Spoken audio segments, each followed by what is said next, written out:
തൃണമൂൽ കോൺഗ്രസിലെ പിളർപ്പിൽ മമതാ ബാനർജി വിഭാഗത്തിന് തിരിച്ചടി. വിമതൻ ഋതബ്രത ബാനർജിയെ പ്രതിപക്ഷ നേതാവായി അംഗീകരിച്ച പശ്ചിമബംഗാൾ സ്പീക്കറുടെ നടപടി സ്റ്റേ ചെയ്യാൻ കൽക്കത്ത ഹൈക്കോടതി വിസമ്മതിച്ചു.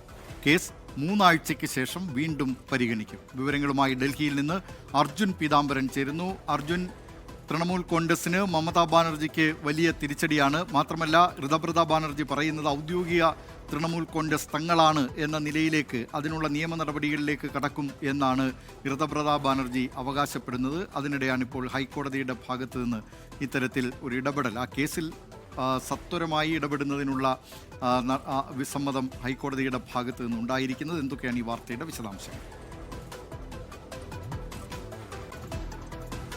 ദിലീപ് കുമാർ, പശ്ചിമബംഗാൾ സ്പീക്കറുടെ നടപടിക്കെതിരെ ഒരു ഇടക്കാല ഉത്തരവ് ഇന്ന് തന്നെ വേണമെന്നുള്ള കാര്യമായിരുന്നു മമതാ പക്ഷം ആവശ്യപ്പെട്ടിരുന്നത്. ഏറ്റവും പ്രധാനമായിട്ടും മമതാ പക്ഷം പ്രതിപക്ഷ നേതാവായി മുന്നോട്ട് വെച്ചിരുന്ന ശോഭൻദേവ് ചത്തോപാധ്യായ, അദ്ദേഹമായിരുന്നു ഈ ഹർജി സമർപ്പിച്ചതും അദ്ദേഹം തന്നെയാണ് ഇക്കാര്യങ്ങളെല്ലാം തന്നെ ആവശ്യപ്പെട്ടത്. എന്നാൽ ഇരുവിഭാഗങ്ങളെയും കൂടുതൽ കേൾക്കാൻ വേണ്ടിയിട്ടുള്ള തീരുമാനത്തിലേക്കാണ് കൽക്കത്ത ഹൈക്കോടതി പോയിരിക്കുന്നത്. മാത്രമല്ല, 3 ആഴ്ചത്തേക്ക് ശേഷം ഈ കേസ് വീണ്ടും പരിഗണിക്കാനായി ഇപ്പോൾ മാറ്റിവെച്ചിരിക്കുകയാണ്. മാത്രമല്ല, ഇരുപക്ഷത്തിനും സത്യവാങ്മൂലം നൽകാൻ വേണ്ടിയുള്ള നിർദ്ദേശം കൂടി ഇപ്പോൾ എന്തായാലും കൽക്കത്ത ഹൈക്കോടതി നൽകിയിരിക്കുകയാണ്. പക്ഷേ ചില സുപ്രധാന നിരീക്ഷണങ്ങൾ കൂടി കൽക്കത്ത ഹൈക്കോടതിയുടെ ഭാഗത്തും ഉണ്ടായിട്ടുണ്ട്. അതിന് ഏറ്റവും പ്രധാനപ്പെട്ട കാരണം, ഈ 2 പക്ഷവും പ്രധാനമായിട്ടും മമതാ പക്ഷം ഇത്തരത്തിൽ ശോഭൻദേവ് ചത്തോപാധ്യായാണ് അവരുടെ പ്രതിപക്ഷ നേതാവ്, അതിന് ഐക്യകണ്ഠേന പാർട്ടി ഒരു തീരുമാനമെടുത്തു എന്നുള്ള കാര്യം വ്യക്തമാക്കിക്കൊണ്ട് ബന്ധപ്പെട്ട അഫിഡവിറ്റ് സ്പീക്കർക്ക് നൽകിയപ്പോൾ അതിലൊരു തീരുമാനമെടുക്കാൻ ഏറെ നാൾ കാത്തിരിക്കുകയും, എന്നാൽ വിമതപക്ഷം അവിടെ ഋതബ്രത ബാനർജിയെ ഐക്യകണ്ഠേന പ്രതിപക്ഷ നേതാവായി തിരഞ്ഞെടുത്തുകൊണ്ടുള്ള ഒരു സത്യവാങ്മൂലം സമർപ്പിച്ചപ്പോൾ തന്നെ അതിലൊരു നടപടി, ഒരു തീരുമാനം സ്പീക്കർ എടുക്കുകയും ചെയ്തിരുന്നു.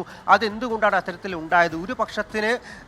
ഒരു പക്ഷത്തിൻ്റെ ആവശ്യം അംഗീകരിക്കാതെ മറ്റൊരു പക്ഷത്തിൻ്റെ ആവശ്യം അംഗീകരിക്കുകയും ചെയ്തത് എന്ത് നടപടിയാണ് എന്നുള്ള കാര്യം സ്പീക്കറോട് കഴിഞ്ഞ ദിവസം കോടതി സൂചിപ്പിച്ചിരുന്നു, ചോദിച്ചിരുന്നു. അക്കാര്യത്തിലൊക്കെ തന്നെ ഇനി 3 ആഴ്ചയ്ക്ക് ശേഷം ഈ ഒരു കേസ് വീണ്ടും പരിഗണിക്കുമ്പോൾ വാദമുണ്ടാകും എന്നുള്ള കാര്യം തന്നെയാണ് ഹൈക്കോടതി ഭാഗത്ത് നിന്ന് നമുക്ക് അറിയാൻ സാധിക്കുന്നത്. നിലവിൽ എന്തായാലും ഇതിൽ ഇടക്കാല ഒരു ഉത്തരവ് പുറപ്പെടുവിക്കാനായിട്ട്, പ്രത്യേകിച്ചും സ്പീക്കർ ഇത്തരത്തിൽ ഋതബ്രത ബാനർജിയുടെ പ്രതിപക്ഷ നേതാവായി അദ്ദേഹത്തെ അംഗീകരിച്ചുകൊണ്ടുള്ള ഒരു നടപടിക്കെതിരെ തൽക്കാലത്തേക്കൊരു ഇടക്കാല ഉത്തരവ് ഉണ്ടാകില്ല എന്നുള്ള കാര്യം തന്നെയാണ് കൽക്കത്ത ഹൈക്കോടതി വ്യക്തമാക്കിയിരിക്കുന്നത്. ദിലീപ്,